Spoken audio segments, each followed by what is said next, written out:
जनाब अस्सलाम वालेकुम वरहमतुल्लाहि वबरकातुहू। एक और एपिसोड के साथ हम आरिफ मुज़फ़्फ़र आपके साथ और हमारे साथ अब्दुल माजिद जमाल। अस्सलाम वालेकुम वरहमतुल्लाहि वबरकातुहू। Welcome to साज़ो-आवाज़। और आज आरिफा जी हम स्टूडियो से हमारी छुट्टी और हम ले चलेंगे आपको radio station.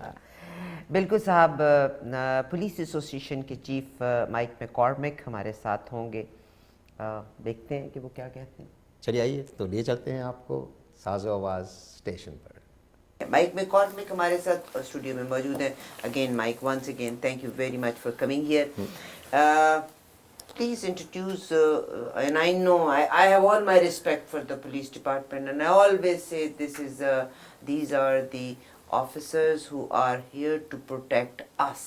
Sometimes, for the discipline's sake, people think things are not good, but in the long run, the results are always good. Yes. Yeah, please. I mean, the results are good. We have a great police force. I couldn't agree more with Haroon that we have the finest police force in the world. And of course, I'm very partial and biased. But, really we do. And when we talk about Toronto, and you guys just mentioned this, we are truly a multicultural city. And we are the envy. People come from all over the world and look at the way we behave as our communities together in one city, and we are the envy of the world. And it does create challenges in policing, but we have been probably one of the most aggressive, or I would say we are probably the most aggressive police service when it looks like when we get out there and we hire from our communities and we reflect the people that we police, and that's something that we take a lot of pride in. And again, for me, I've been a police officer for over 30 years. I've worked in most downtown divisions of Regent Park. I spent most of my career at, and my father was the chief of police. But Yes. my father also had a very strong relationship with the Southeast Asian community as well, because he grew up in Mauritius. So he was a Mauritian, and he was actually two Indian gentlemen he was basically ward with them, and he brought him up. So, there was a very strong Mike, connection. What's the association? You're the head of the association. Right.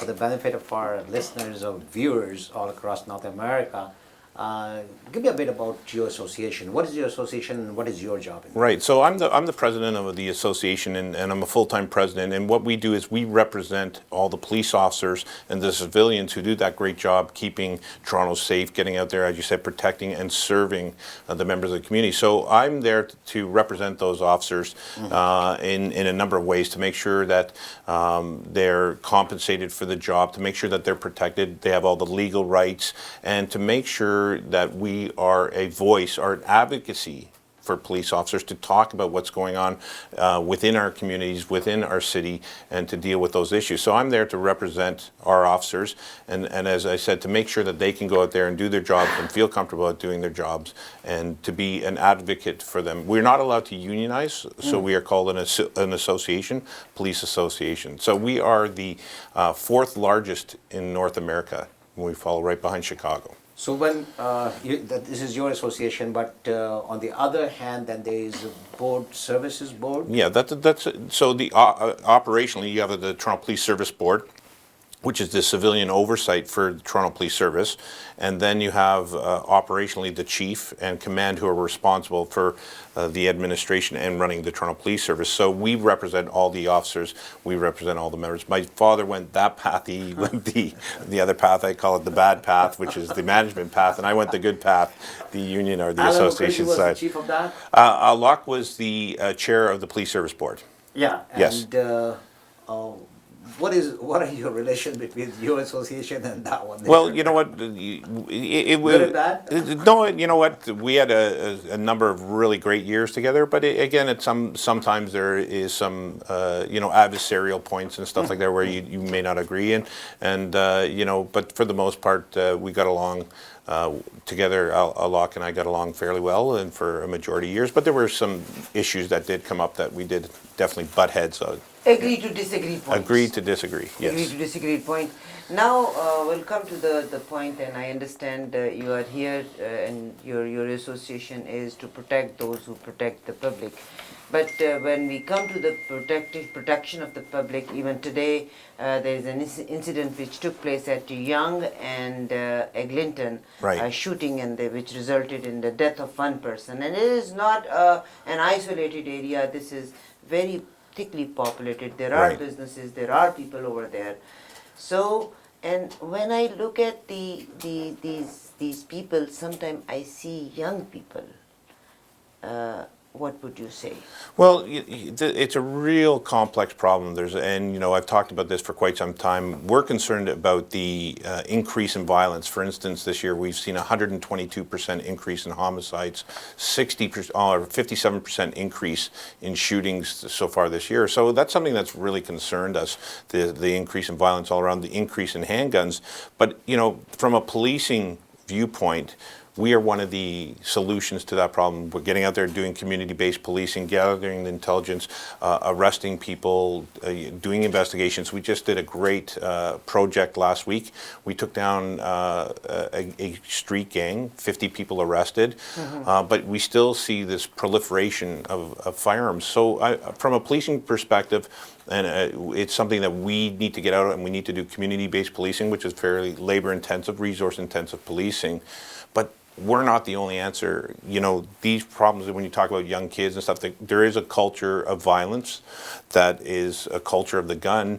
And we have to give people, there has to be a social sort of net to help people as well. You have to provide jobs, you have to provide opportunities, you have to provide economics for these people. And when people have something to live for and they value life, it makes it a lot better. But we need to have a long-term strategy for those pieces. But there's a lot of discussions that we really need to have as a community and police service to solve this issue. You arrested so many people, and of course just last week, so many people you arrested. But what happens afterwards? Like, are they released after bails, or are they? Do you have to change the laws, or what do you have to do? Well, again, like some of them are released on bail if they meet certain conditions, and some of them are held in custody. And with these type of offenses, when we're talking about firearms and we're talking about violence of this nature, they are generally held in custody. I think what we have to do, and again, for us in the policing, we're going to remove them from the streets, remove that immediate violence, and we'll take them, and they'll be incarcerated or they'll be put in the system. And that's what we need to do as an immediate thing. And we need to immediately get the intelligence that we need to investigate. But the long term is that how do you convince, and these are, most of them, and when you look at these, are young men out there shooting and killing each other. How do you get them to stop that whole culture, or that whole belief system, that it's okay to take somebody's life and that your life's going to be over as well? Because the people who are doing the shooting, they're going to jail. Their lives are over, and the people's lives they take. So it's, that's a big challenge, is eroding this culture of belief that that's the way life should be. I will definitely, मैं थोड़ा सा statistics की तरफ चली जाऊँ. उन्होंने कहा है कि 1970 the number of homicide in which no firearms were used, वो तकरीबन उतना ही है 1970 से लेके, मतलब उसमें कोई change नहीं आया. मगर young लोग वो कहते हैं कि during the same period the number of the juvenile arrests for the weapon violation increased 117%, 117%. अब ये वो लोग हैं जो नौजवान बच्चे हैं और नौजवान बच्चे. Now, Mike McCormack, my question is, yes, we will go through the other stuff. You said that research ने ये identify किया है कि youth, poverty, गुर्बत, school में बच्चे जो नाकाम हो जाते हैं वो gangs में चले जाते हैं, substance abuse, family में जो husband wife की जब divorce हो जाती है, बच्चों में ये जो problems बढ़ती हैं, broken families के बीच में, these are the things जो हमें बच्चों को ये गैंग्स की तरफ लेके चलती हैं, ड्रग्स की तरफ चलती हैं, और बच्चे बेचारे मजबूर होते हुए उसमें फंसते चले जाते हैं. Now, for the youth, I understand, sometimes if you are told from the beginning that this is something bad, not good for the society, definitely kids learn. Small kids, when they play any video games or something, guns and those violent games are there. And I have seen, my own son was there, and I have seen many kids playing all those games. Why don't you take an action to stop that kind of game, so that, the mind should not, number one, number two, any video store, any toys for us, I go there. The best toy is available is a gun, pocket gun. Yeah. So- Yeah, but again, when we look at what's going on here, and we look at what's happening, and we've seen this in the States where you have some mass shootings and stuff, and people where are saying, well, the video games. This is not really what's going on in Toronto right now. This is a lot of this stuff, as you saw last week. You mentioned that we arrested the 50 people around. It's a gang culture.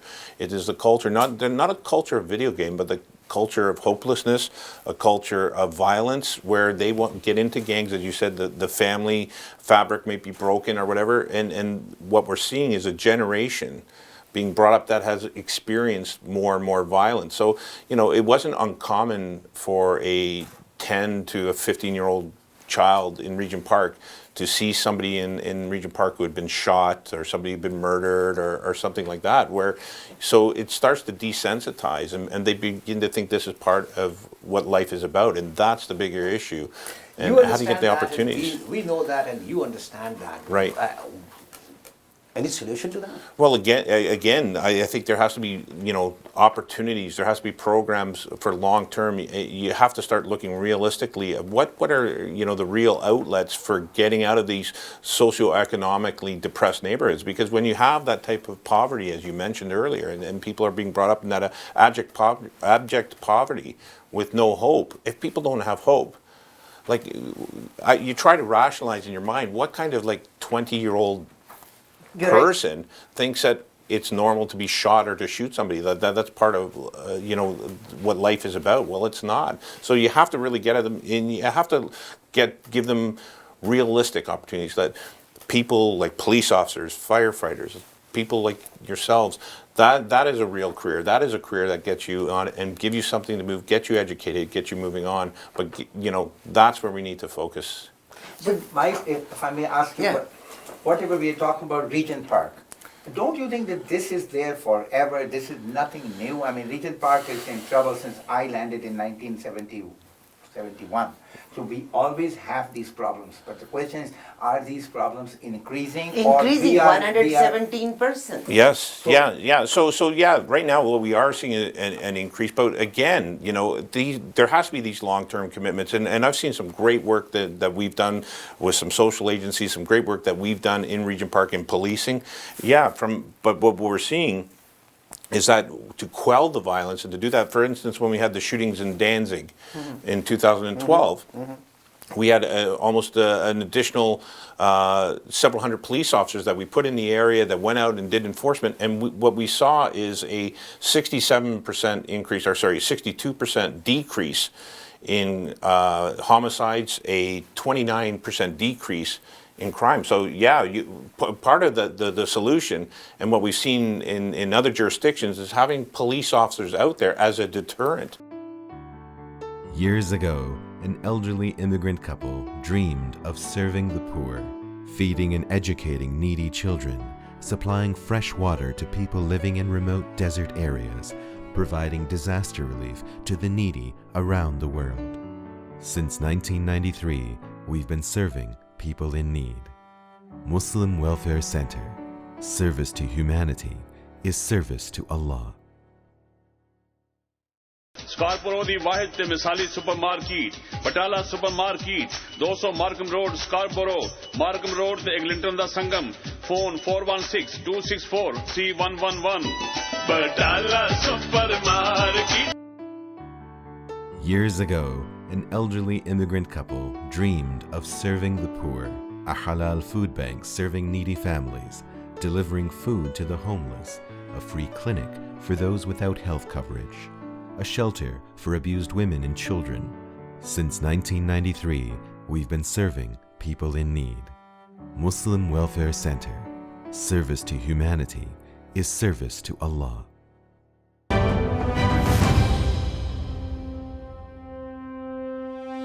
But at the same time, Mike, there are some people and some even politicians talking about reducing the force What are your comments on that? Again, my concern. I live in the city. I live in Scarborough. I spent my whole life in Scarborough, and I love the city, and I'm got no intentions of moving out. I know it's not the West End, but it's still the East End, and we love our Scarborough. But again, what kind of policing do the citizens of Toronto want, and what type of policing do they deserve? Ultimately, it'll be the people who listen to your show, and you people who decide what type of policing you're going to get in the city of Toronto. But when we're talking about community-based policing, and they're saying, okay, we want to see officers out there, and you heard the guy, there was a security guard at Spadina and College where the stabbing was the other night, and he was saying, we don't see police. It would be great to have, it would be great to have police officers. It would be great to have police officers where people are congregating and this kind of trouble happens. But if I don't have the resources, how are we going to do that? So now we've come to that point again. This government. So this means government is responsible because underfunding. Toronto is they're not funded very well. So. Yeah, and again, when we have the politicians and stuff talking about a decrease, and again, for us, 5 years ago, we had 450 more officers than we have today, and there's a discussion going on about reducing the number of police officers. What we want to know is what is that impact going to be, and what are our officers going to be doing? Because recently we looked at, for instance, the New York Times did an article the other day, and they were comparing, in no way am I comparing our violence to what's going on in Chicago, for instance, where it's completely out of control. But they compared it to Chicago and New York, and what they said about New York, why New York hasn't gone the same way as Chicago, is that New York hired a lot more police officers in response to the crime of the 1990s during the stop and frisk era of the 2000s, and they steeply increased gun enforcement. And recent studies that looked into increased police presence in London after a terrorist attack have suggested that more police might mean less crime. So where Chicago has downsized, and what they're saying in Chicago now, Chicago's department is overwhelmed and they can only respond to the most serious problems. So I don't want to see us get into that situation. They downsize and look what the result is. There you go. But then we people have to pay more taxes. I mean, it's a dollar thing. I mean, but I have all my respect for you, Harun Bhai. Let me tell you, the more people are coming, Canada is bringing more immigrants. So we are paying. Taxes are gone high for us. But you have to pay. People of Toronto, and I've been telling them for at least for the last 10 years. Chief Bill Blade, I always say that.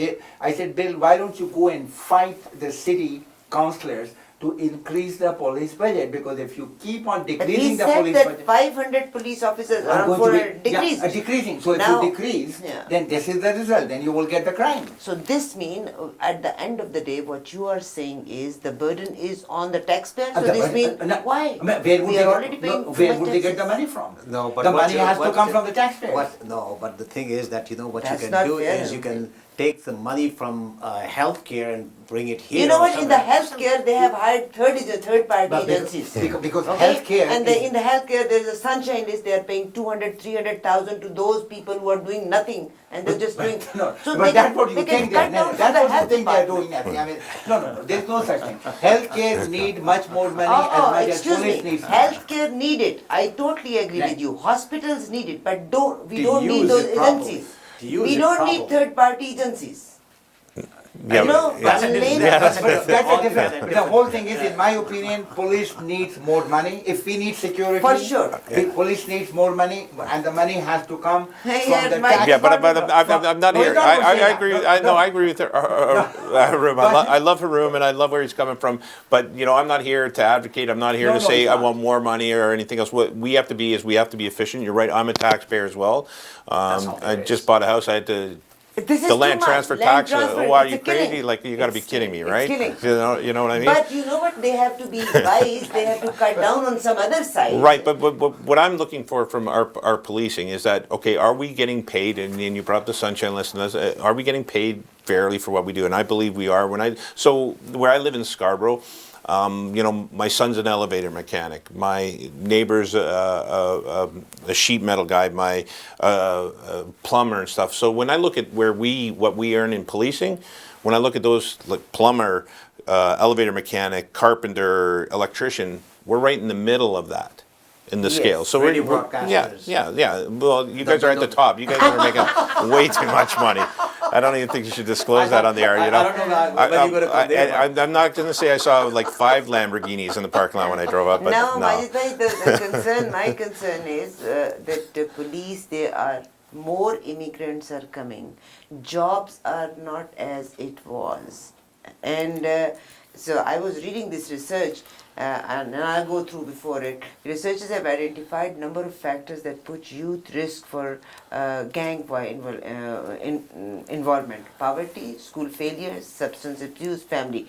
And another thing is, now when the police officers are not there, they are not protected very well. Researchers from the Center for the Study of Prevention of Violence suggest that violence may be a response to young people's perception that the authorities cannot protect them or maintain order in their neighborhood. This means if the police officers are not as the required number is needed, so law and order is not that way. And youth, young people will think, you know what, they are not here to protect us. Now I have to do an action to protect myself and my neighborhood. Well, yeah, and again, that where I worked in region and stuff, and the stuff that I was involved in, I've taken too many firearms off young men, and that's exactly the thing is that they were carrying the firearm for protection from each other, and that's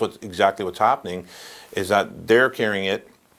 And what we're seeing now is, I don't know if you guys saw the video that Mike Earl, who was from our hold-up squad, where the guys were getting off the elevator and there was a big shootout in downtown Toronto. Yes. We've had a 10-year-old child shot in their bed, the pregnant woman the other day, the woman shot through their house. So they're becoming more brazen, they're more bold, but what's happening is they're carrying guns and they're running into each other and they just take out the guns and they start shooting. So anybody who thinks that it's just a small segment or a little group and it's going to happen in this community or it's going to happen in that community but not theirs, they're mistaken. This is an issue that impacts all of us who live in the city. When we're seeing this, like you mentioned, Yonge and Eglinton today, the middle of the afternoon, and they're shooting, anybody could be walking by. And we need to do something. It's just wrong. We need to do something about this. So yeah, those are exactly the reasons, and that's why people carry firearms. Mike, a lot of them carry firearms. In your knowledge, do you have any idea where are they getting the guns? Well, a lot of them are coming up through the States. Some of them are people get through thefts and stuff like that, but a majority of them are coming up through the States. But, where there's a will, there's a way. And they're going to get the guns. The United States is very tough on us for a few things, but, why don't we say that we don't need guns? Well, again, like they're smuggling them up from the States. They're coming up there, and that's something that the chief has talked about and talking to the feds. We've been talking to the federal government about tightening that up. And yeah, that's definitely, but again, you can take all these tools away, but how do you deal with the tool of the mind? Like, how do you get to somebody, like you're talking about somebody going up and shooting another person? Today you said it's out of control and you need action. Yes. What do you mean by that? Well, we need action because, this conversation, okay, what are we going to do? The time for conversation. I've been talking about this for the last 7-8 months, looking at where it's going. We need to have some solution. We need to get the police. Like I said, what happened in Regent when we had a rash of shootings, or what happened in Danzig. You get police in. We do our community stuff. We establish those links in the community. We make sure we are getting the people who are involved in this violent behavior off the streets and providing other long-term solutions like the social piece as well. But we need to get out. We need to get police officers out there. We need to have them doing more proactive policing, and the politicians need to support that. We need to support what we're going to be doing. And right now, what's the answer been from City Hall? We've got a councillor, and George's intentions are good. And we're going to do a gun amnesty. Well, that's great intentions, but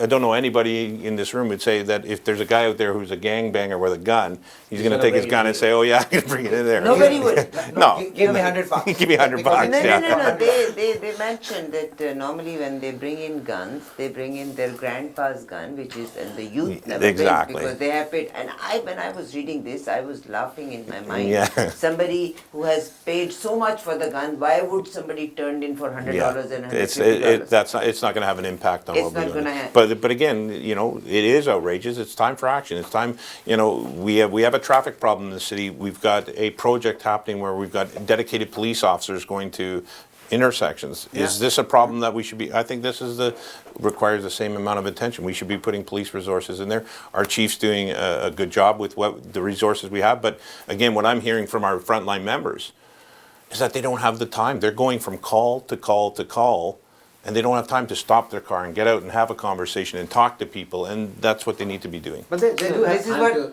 But they do have time to give me a ticket, though. So, well, sometimes too, but That's a part of their job. They have to yeah, generate it doesn't make us the most popular kid in school, but you know what? But I again, what appreciate you were that. saying, the officers need time. So when officers need time, that means we need more officers. Yes. For more officers, we need more taxpayers to come No, and join But us. I'm so sorry. Why keep on talking about? Where increasing would you get the money taxes? from? No, You'll never become a What's politician. I wrong? tell you You're this. a rich man, man. No, forget it. $10 a month. I was just talking to Sir, him why outside. $10 a No, day? I Ask- was talking to outside. I said if every taxpayer in the Toronto area will pay $10 a month towards their taxes, and that money will only go to the police department to hire more officers. Yeah, only that's what you have. Yeah, That is that's a what. different thing. That's Why what. do- That excuse me. That's what they said in the end of the Second World War. That they are putting these taxes just to take care of. You couldn't that. get rid of this And HST, now, PST, from that still time there. on, now we're still paying the taxes. War has Yes. been over, man, for 80 years. Tax Freedom Day was yesterday. I don't know. I want to back that up a bit. I want to back that up. I want to get some of my own money back. That would be nice. This is Mike. He touched the situation. These are the politicians, and I think politicians, no matter which country. I apologize. No, I I'm know not a politician. You do have good relations with. No, I have no good relations everybody has matter with- politicians from third world country or the advanced countries. Once they are there, they should look at what is best for the country rather than looking how to Yeah, re-elect. but again, Yes. like, The problem, I was talking to him again. I said everybody looks how will they re-elect. They only talk that language. They don't say and they just how to fix the problem. But Right. leg pulling, more leg pulling. Even here, I see leg pulling rather than. yeah, but again, we're trying to. We need to be efficient. We need to. When people have value for what they're paying, if you're paying tax and you're saying, "Oh, this is the policing service," and you look at that policing service and you say it's very efficient, it's what you do, and there's value for your tax, you're going to say, "Good, I'm very happy." As Suram said, I'm very happy paying for the police, and that's something that we're working on. Can we be more efficient? Can we look at? Yeah, we're definitely looking at that. So again, I'm not saying we need more numbers. I'm saying we need to figure out how we're doing stuff, but we need to have the right numbers. And we need to have an understanding. But when we talk about value, and you mentioned, what is the cost of crime? The cost of crime is around $85 billion a year. And when we looked at some of the programs that they did about putting police officers in community, what was the value of that? Because what is the number? So they said every dollar that you spent in policing, that it is one of the best investments as far as using tax dollars or government dollars, because every $1 in policing, getting them there, equates to roughly a $4 to $8 savings when you talk about crime reduction and public safety. So you can't just look at it and say, okay, well, it's just this one issue without understanding the costs and what are the benefits. But you have to look at it holistically and say, what are the costs, what are the benefits, what are the type of policing. But again, like you said, whether it's tax base or whatever it is, what type of policing do you want to have in the city of Toronto? And that's, I think, where this discussion is going to end up in the next few months. Years ago, an elderly immigrant couple dreamed of serving the poor, feeding and educating needy children, supplying fresh water to people living in remote desert areas, providing disaster relief to the needy around the world. Since 1993, we've been serving people in need. Muslim Welfare Center. Service to humanity is service to Allah. Scarborough दी वाहिद ते मिसाली supermarket Batala supermarket 200 Markham road Scarborough Markham road ते Eglinton दा संगम phone 4162643111 Batala supermarket.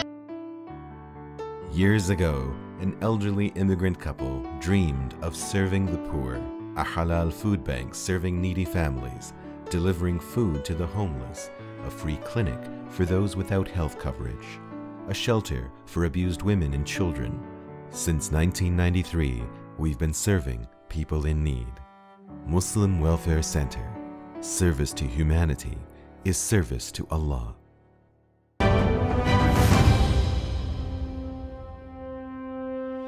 Okay, now my question is carding. We'll go over to the carding. Politicians were they played it as a game, you know, as a politics game, carding.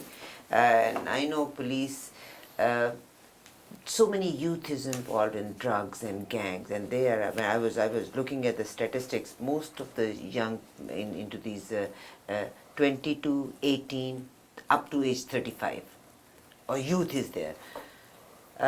So this means if police has something, what do you think, the carding was taken out? What would you say?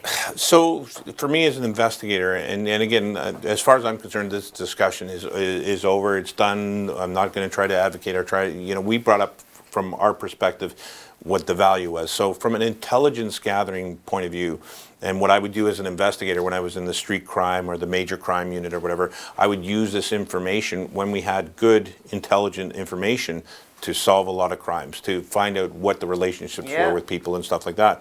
But what had happened is that the management of the police service used the contact cards or the street checks as a performance measurement. So they would say, okay, if you did 100 of these things, you were a better worker than you because you only did 10 of them. So there was... So this is an internal issue of the internal department. issue, but what it did cause is that we were getting a lot of these, contact cards put in that were not of any useful information, which did erode the relationship between the police and the community, but it didn't devalue the good work that we also did in the good work of getting that intelligence. But again, the politicians have said, okay, you're not going to do this anymore. This is not happening, and it's okay. And we've said, okay, now how do we engage? So if I got a bunch of guys, like the security guard said the other night, got a bunch of guys hanging around here and we don't see the police, well, what do you want us to do? Because now we walk up and we say, hey, what are you doing here? They say we don't have to talk to you, and they walk away. Or we just get away, we're not doing anything, just leave, we're not talking to you. So I mean, that whole engagement and how we engage and how do we get that information. So you can't have do that now? Well, you can go up and talk to them, but they can tell you, we don't want to talk to you unless you have, a reason to detain, to arrest. But also, what they're saying is that you need to establish relationships. And when people are walking around with firearms and stuff like that, when they see a police officer, it's going to have an impact on their behavior. So they want to see more police officers out in the community doing community-based policing. But you can't take away this tool that we said, which was the street checks, and then say, okay, we're going to do this with more officers in the community. But by the way, we're going to take away more officers, so you can't do that. You have to give us something that's going to work. And that's the big discussion is, if you want us to get this information, get this intelligence, then you're going to have to provide the officers. I will definitely, I don't know, this might take me a little bit deviated from the Sure. subject, which I don't want. It's a coordination of the system. All systems are linked to each other. And when I am more concerned, when youth is involved, to discipline a young boy or a young girl, it needs, you got to discipline, you got to be strict. Right. Now, if the parents, to discipline, Right. okay, if they say something, then comes the authority 911. What is that? Children Aid Society. Right. So on one side, we are handcuffed. On the other side, if I don't look at that. I think she's talking about spanking. I'm not talking about. No, even smacking. Smacking. And another thing is sometimes when children go to the school, they ask, oh, how your parents treat. Yes, to discipline our kids, sometimes we have to be a bit strict. We have to do certain things. Now, if the youth knows that they have a gap right in the beginning, so they end up doing bigger mistakes at the later age. What would you Yeah, but again, when I look at it, I think that's part of the conversation, around, what does the family fabric look like? What is that whole family when we're looking at support role models and stuff like that? And I think that's part of the issues that are going on. But when you have like socioeconomically challenged neighborhoods and stuff like that, I think that's an issue. As far as the discipline, I think that again. I don't believe it's in a corporal way, but again, it's just having the role models and having the people in there and having those sort of family values. And I think that's part of the discussion that we need to have when we're dealing with a culture. Again, when you got young kids like that who are involved in violence, and we've got to get to them sooner. We've got to give them those opportunities, but that's part of the discussion, is having that family fabric there, and everybody knows how important that is. Yeah, When so you're if bringing a up child children, sees police 10 times in their home, they are not scared of the police. Yeah, They will end up doing right, bad but things. again, what does that child learn? What has that child's experience been? So if the child's got a good foundation and has a value in their life. There was a program they introduced to have police officers in high schools. Did it work, or? I think that was a great program. That was definitely a great program, and it was. I was talking to one of the Linda Duxbury, who is a professor in Ottawa, and she was responsible for doing a lot of that over here in Peel Region in Mississauga, where. Haroon was talking about what a great mayor you have over there. I don't know. But anyhow, maybe he's still vying for that politician's job. I don't know. He's politician. But again, and they looked at the value, and Peel looked at that program specifically. And that is one of their benchmark programs, having the officers in school, and the results on the savings and the impact on the teenagers and stuff, it's a great program. But again, when we're in Toronto and they're saying, okay, well, we're going to cut back on policing, my concern is, again, somebody, like I grew up in a community-based policing environment with my father. I was a community foot officer for years. Love community policing. I think that proactive policing is the way to go. We work for you. This is your community. This is what we do. And that's where the officer really can have the biggest impact, is to be we need to be part of that fabric of community. But when you start taking resources, and my concern is that we're going to go away from that proactive into a reactive, where all we're doing is what we're hearing from our officers now, that you're going from call to call to call. And all you do from the minute you get in a police car, you just, okay, next call, next call, next call, until the end of your shift. And that's all we're doing is reacting. Now I will share something with you, and I don't know is it good or bad. You might think bad about it.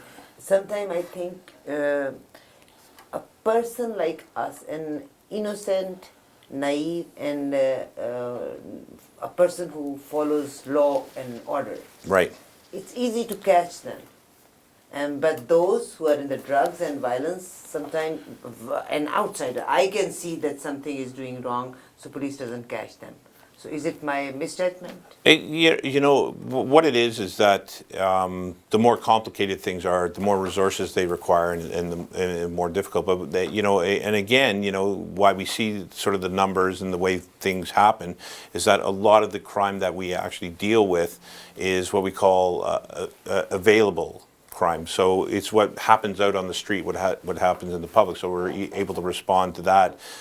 Whereas, when you have drug dealers and we have people that are at a specific level, it's more intricate and they're more sort of insulated. So it requires more resources. So I don't think the average person would be having more jeopardy than anybody else. I don't think, do you think so? I think How so. so? I do. But those who are in the drugs, why police cannot catch them? Why don't you have some spies in those students? Give them some special, that a young boy in grade 9, 10, 11 and 12, if somebody is selling some drugs outside, yes, that is the CID of the police. Yeah, but again, we have laws for a reason and stuff like that, and they're some of them are very complex, and you have to have the right evidence, and and I'm not here to advocate for a police state where we can arbitrarily do whatever. I'm sorry, don't mind it, but I think the bad people, those who are in drugs and in gangs, they know the loopholes. Yeah, they know the loopholes. They know the loopholes, but again, all over the world is but I think you got to go back to the root problem. Is that why are young people, or why are these people attracted to that lifestyle, and why do they feel like they want to be part of that? And until you do something at the foundation, so then you're ultimate going to continually. responsibility is on the shoulders of parents. So for the upbringing of the parents, children. no, the two P's, three P's. Okay, what are they? Parents, politicians, and police. Well, but I would put the parents up here. What about school? I think school is one after the parents. School is the place where the kids learn.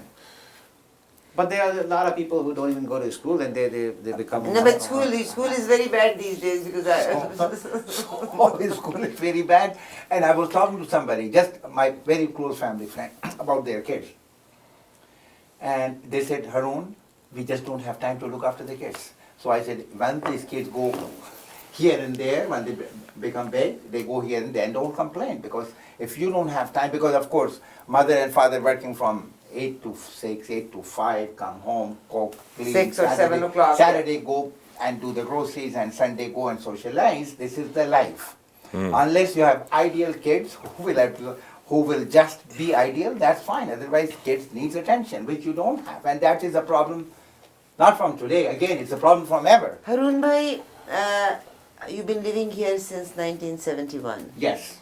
Have you ever seen so many private academies that time? And I've been living here for 19 years. I never saw tuition centers, academies over here, but now there are more academies and more tuition centers, and they are advertising a lot. You can find so many tuition centers and academies.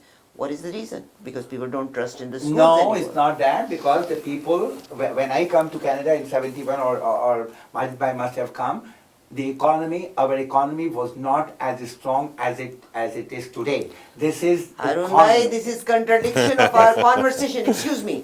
On one side, we are saying that these kids are getting into the gangs, poverty, and all these problems. On the other side, you are saying that money is too much. Yes, Mike, I would like you to come in this. I think that the population, has expanded exponentially over the number of years. So you're going to have more people who want to have a different type of education, different type of tailoring. So you're going to see that. But there is a certain degree of people who have lost faith in the public education system as well. For sure. That's what it is. For sure. But again, This is the loss of our faith in the system, in the public school system. You don't have but a is it the I'm educators? lost because everybody, all my clients, when they come to Canada, I say, why are you here? They said, we are only here for the education of the kids. And I just had an argument the other day with one of my clients. They sent their school, they sent their kids to Islamic school, nothing to do with Islamic. They sent their kids to the public school, and I said, how much money? $500 a kid. I said, you came to Canada to have the best education available. That's why you came to Canada. Now, if you're sending your child and paying $500, you could have paid this $500 wherever you This is you the came loss from. of faith in the system. Again comes the politicians. How many, let's talk about this. How many schools have vacant seats? How many public schools have vacant seats? We want to talk about the police. Mike is sitting here, and then tomorrow you and I can sit down and talk about all this. Years ago, an elderly immigrant couple dreamed of serving the poor, feeding and educating needy children, supplying fresh water to people living in remote desert areas, providing disaster relief to the needy around the world. Since 1993, we've been serving people in need. Muslim Welfare Center. Service to humanity is service to Allah. Scarborough दी वाहिद ते मिसाली supermarket Batala supermarket 200 Markham road Scarborough Markham road ते Eglinton दा संगम phone 416-264-3111 Batala supermarket. Years ago, an elderly immigrant couple dreamed of serving the poor, a halal food bank serving needy families, delivering food to the homeless, a free clinic for those without health coverage, a shelter for abused women and children. Since 1993, we've been serving people in need. Muslim Welfare Center. Service to humanity is service to Allah.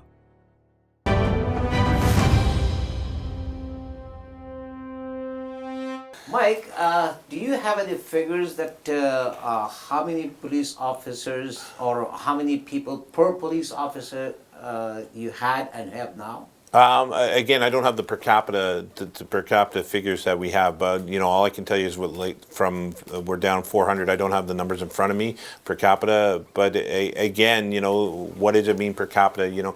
How is that relative to what we're doing? In the sense that when we look at what Toronto is, Toronto being a hub city, and major sporting events and the major, it is the city in Canada. So any event that happens, anything that's going to happen, whether it's a protest, whether it's a sporting event, whatever, it's going to happen. So we're going to have all these people come into the city all the time. So again, like what we want to look at from our policing, and me as an association person, and me as somebody who lives in the city, is that when I need the assistance of the police, I want them to come when I need them.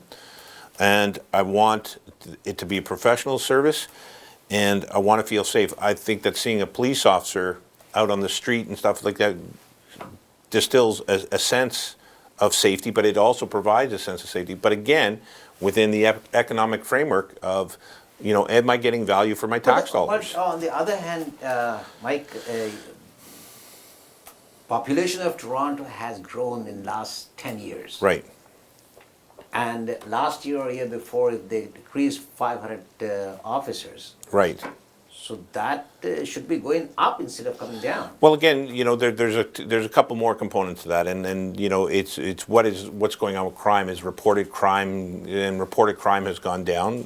But again, what we found in policing is that the public has asked more police officers. So, for instance, post-secondary education, 85% of our recruits now have post-secondary education. The reporting, what you ask of us, and us being professional, what we call a priority one call, which is the most important calls, whether it's a stabbing or a shooting or a rape or something like that. 15 years ago, took around 183 minutes to do. Today it takes 460 minutes to do because there's more reports to do, there's forensics and everything else. So the job has become more complicated. So again, what I'm looking at from my lens, having all those components is if I'm getting value and I'm getting the best police service, then I'm going to feel good about what I'm paying in my taxes. Mike McCormack हमारे साथ हैं. भी आपका कोई सवाल है? My question, the last question over here is, what are the chances that there should be more interaction between people and the police officers, so the fear should go away? Yeah, 100%. And again, that is something that I'm a huge supporter of. And this chief that we have now, Mark Saunders, our former chief, Bill Blair. Bill Blair, I worked for many years. My father, people like Dave Boothby, who were all big on community-based policing. I cannot underscore enough the value of community-based policing. And it's not about a police officer just being there and then you never seeing the person again. It's having that relationship and having an understanding. And that's the way that you break down these cultural biases, these different biases towards police and the community. And it's good for our police. It's good for the community and it's good for our police officers. And that's the way we need to police. Because we work for you. You're the people that will be telling us. To protect the people.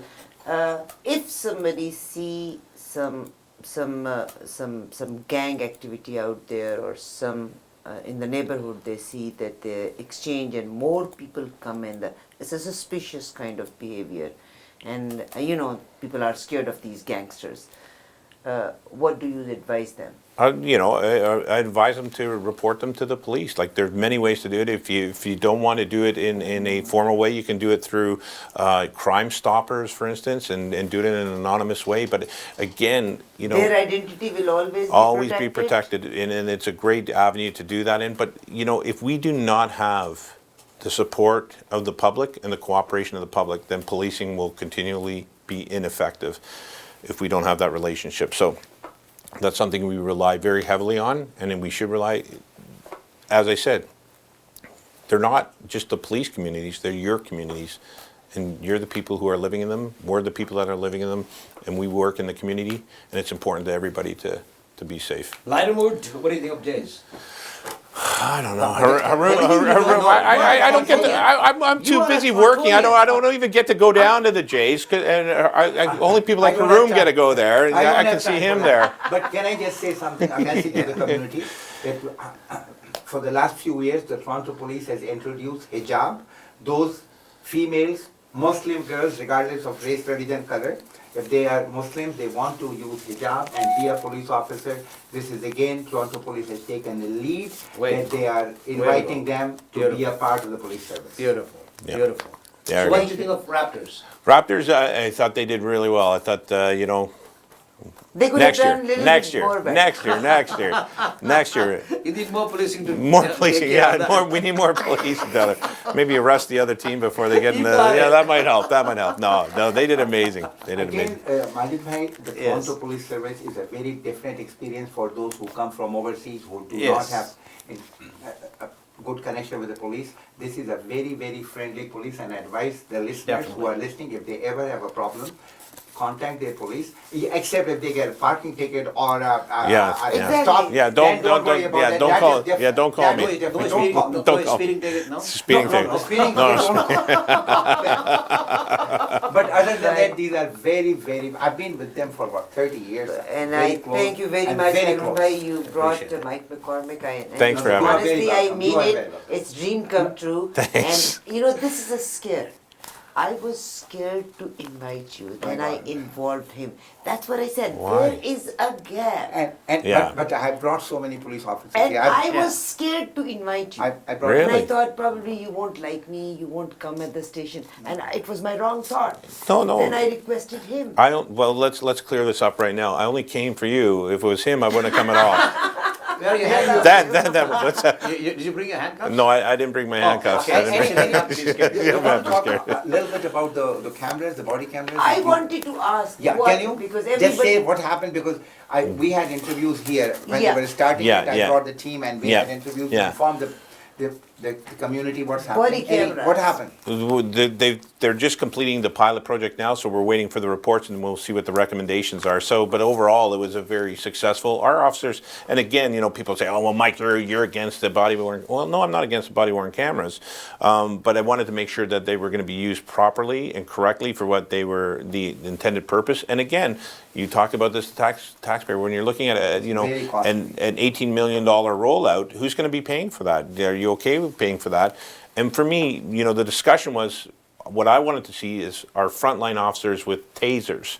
Yeah. Because for me, the body worn camera is great. You record an interaction, you can look at that. But what I wanted to do is I wanted to have something that would reduce the risk of harm to police officers and harm to members of the public when you are faced with a weapon or something else. Give us another alternative. We had 12 coroner's inquests recommend that frontline officers have tasers, and we've never got them. Yeah. So when we're dealing with people who have mental health issues and weapons and stuff like that, I want our officers to be able to have an alternative to a firearm, and that's where I wanted to see the money. So if I'm looking at that, saying, okay, it's great to have the body-worn camera, that's great, but give our people tasers, And then we'll talk about it. and then we'll talk about that. Yeah. Okay, now when we are talking about the technology, because now all the crime and things are happening in the crowded areas where more people are there, everybody has a cell phone. Police officers, they have body-worn cameras, so everybody around them, they make the picture of that. How would you compare it? Well, again, what we've seen, or what we've seen from some of the stuff in the States is that, in a number of these cases, the officer who has been alone or whatever, has been vindicated from vexatious or false accusations against people. It's actually worked in the officer's favor. And at the last three inquests, we had, they all used footage from the officers' cameras from their cars. And the car cameras are there since for a long time. But what they do is they use those, and every officer was very grateful that captured that video. So, and you're right. This is the way the world And there's is. a difference between United States and Canada. There's a huge Canada difference. is the best. Huge, no comparison. But We have no comparison yeah, but with states. when we continually get dragged down into that conversation, oh yeah, it's happening in the States, and this is what's happening, and that it's not We have relevant. no comparison No, with states. no. कैसा लगा आपको ये programme? अपना feedback ज़रूर दीजिएगा, हमारी website पे आइएगा और इन्फॉर्म कीजिए. Till next week, till next day, till next show. Looking forward to see you. Allah Hafiz.